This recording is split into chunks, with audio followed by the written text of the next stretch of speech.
première en Coupe nationale de Côte d'Ivoire. C'est la première fois que deux équipes qui n'ont jamais existé à l'instant la sortie de deux formations, avec le trio arbitral qui nous vient du Burkina. L'équipe du FC San Pedro est tout de blanc vêtue avec des couleurs orange sur la face centrale de ce maillot. L'équipe de la FAD, on le rappelle, est à sa troisième finale en 2 ans. C'est une équipe à saluer qui a remporté la Coupe de la Ligue la saison dernière, puis est tombée cette année au tir au but face à la FAD. Cette expérience peut être très importante aujourd'hui face au FC San Pedro. C'est clair, hein, ces joueurs ont engrangé de l'expérience, ils ont du vécu en termes de Coupe nationale, Coupe de la Ligue. Ça veut dire qu'ils abordent ce match-là avec beaucoup de sérénité. Et donc en principe, on devra avoir un très bon match. En face, il y a cette belle équipe aussi de San Pedro. Et voilà, on espère être gâtés cet après-midi. Et pour cette finale, il est présent dans ce stade le président de la FIF, Augustin Sili Diallo. On a une pensée pour son prédécesseur, Jacques-Bernard Daniel Anouma, qui préside cette formation de la FAD depuis quelques années. Une équipe créée en 2005 pour qui on a une pensée.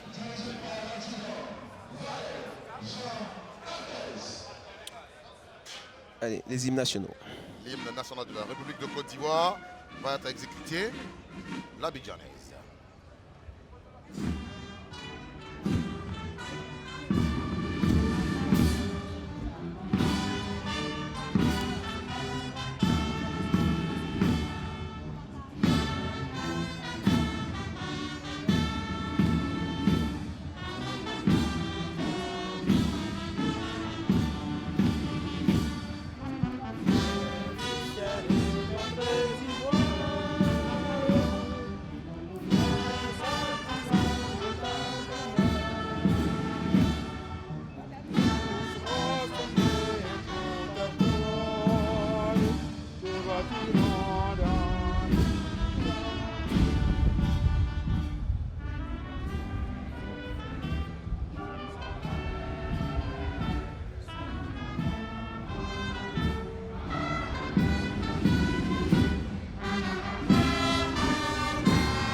La garde républicaine de la République de Côte d'Ivoire vient d'exécuter l'Abidjanaise.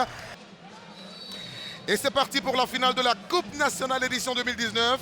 Une rencontre que chacune des équipes voudra gagner pour repartir avec sa première Coupe nationale, mais surtout une coupe pour couronner la saison. Le ballon dans la moitié de camp de l'équipe du FC San Pedro. Bon, Christ a envoyé le ballon pour Stéphane Aziski. Stéphane Aziz a frappé! Ah, première bonne action. Ira taper était sur la transversale. Il était sur la trajectoire plutôt. Bamba Lassina va envoyer un centre. Stéphane Aziz qui est derrière.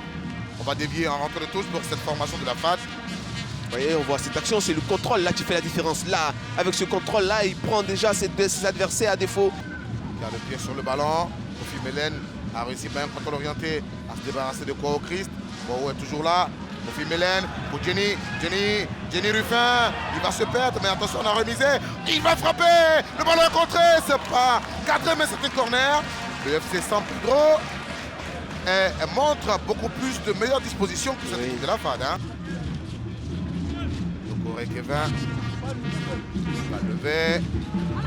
Ballon dévié par un coéquipier. Un coup de tête. Attention, c'est pas cadré tout ça. C'est pas rentré tout ça. À la faute sur Kofi Melen. Oula, c'était chaud. C'était chaud. Et c'est la pause au Robert Champrou de Marcory. San Pedro 0, AFAD 0. Allez, ça va comme à nouveau. Vous voyez, déviation de Conan. Le ballon toujours dans la surface de réparation de la FAD. On frappe instantanément. Un but de Jenny Yazou. Oh là là, ça c'est une surprise. Jenny Yazou Ruffin. C'est son deuxième match en Coupe nationale cette saison. Et c'est son deuxième but. Oula, on n'a pas vu venir ce but. Jenny Yazou Ruffin. 8 buts en championnat. 1 but en Coupe de la Confédération. Et 2 en Coupe nationale. Bon, Christ a centré. Il va taper ce touche tranquillement. Ouais, faut s'appliquer.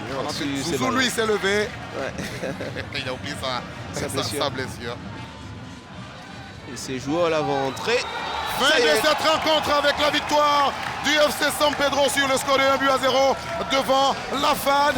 But inscrit à la 46e minute par Jenny Ruffin-Ukniazou. Et ce seul but a suffi au bonheur des garçons venus de la cité portuaire de Côte d'Ivoire, la ville qui abrite le deuxième port de Côte d'Ivoire. Eric, c'est une victoire logique au vu de la saison que nous a démontré le FC San Pedro, mais surtout au vu de ces 90 minutes. Niazou Ugruffin qui reçoit le trophée de meilleur joueur de cette finale, sous les yeux du ministre des Sports qui applaudit, et d'Augustin Sidi Diallo. Belle saison couronnée avec une petite enveloppe pour lui. Ça fait pas de mal. Ça va le contenter. Voilà, en plus de ce que le club a donné. Le sourire est là, c'est peut-être l'enveloppe qui est plus importante là. Ah, vous voulez pas le trophée? Bon, d'accord, c'est bien beau, mais bon. C'est bien une ligne sur le CV. J'ai été meilleur joueur de la finale du Coupe nationale. Faut bien faire bouillir la marmite. Ulrich Chedan est découragé. Il est consolé par son coach Yoncian, Alain Sylvain. Voilà, les vainqueurs sont en train de chanter. Ils ont connu une très belle saison avec des voyages sur le continent africain. Oui, ça n'a pas été facile. Vous avez vu la SOA qui a été leader pendant 25 journées. Depuis la deuxième journée, alors qu'elle a frôlé la relégation une saison avant. Tout à fait. Ça veut dire que la préparation a commencé longtemps avant. Oui, c'est ça. Vous avez dit, vous le dites tellement bien qu'il n'y a rien à dire en plus. Parce qu'une saison, ça se prépare dès la fin. Dès la fin de la saison. Voilà, on prépare la saison suivante. Voilà, quand on est englué dans les histoires, on se perd un peu à droite à gauche, on rate très souvent sa saison. Il faut tout de suite prendre les dispositions. Et ce genre d'équipe-là partent l'année prochaine en Coupe d'Afrique. Elles n'ont pas de répit. C'est maintenant là qu'elles vont préparer la saison. Elles le savent, j'en suis sûr, je n'en doute pas, parce qu'on l'a dit tout à l'heure, il y a une organisation derrière, il y a un staff de professionnels, il y a des personnes qui connaissent le football derrière ces joueurs-là, donc ils savent de quoi ils parlent. Donc c'est plus facile quand on est en face des gens qui ont l'expertise nécessaire pour accompagner ce jeu. J'espère que pour vous, la mauvaise saison de la SEC va vous servir de leçon. Amani Yao a dit on a joué 21 mois sans repos. Là, la saison va commencer fin août pour se terminer en mai. Ça sera une saison régulière, mais avec beaucoup de matchs. Coupe nationale, Ligue 1, des matchs de Coupe d'Afrique. Il va falloir savoir gérer le calendrier, les déplacements des joueurs, le repos, la préparation physique. Ça va être important. Oui, et je vous rassure, ces messieurs-là le savent, parce que comme je l'ai dit tout à l'heure, il y a l'expérience. Le capitaine Ouattara qui brandit le trophée remis par le ministre des Sports. Là maintenant, on va bien soulever le trophée. Voilà. Vainqueur de la Coupe nationale saison 2018-2019. Les garçons du FC San Pedro. On va faire toutes les photos. Ça va rester pour la postérité. Absolument, ils rentrent dans l'histoire de l'équipe de San Pedro, ces joueurs-là. Sinon, là, vont rester gravés à jamais dans cette équipe-là. On se rappellera de ces joueurs-là pendant des années. Audio Jungle.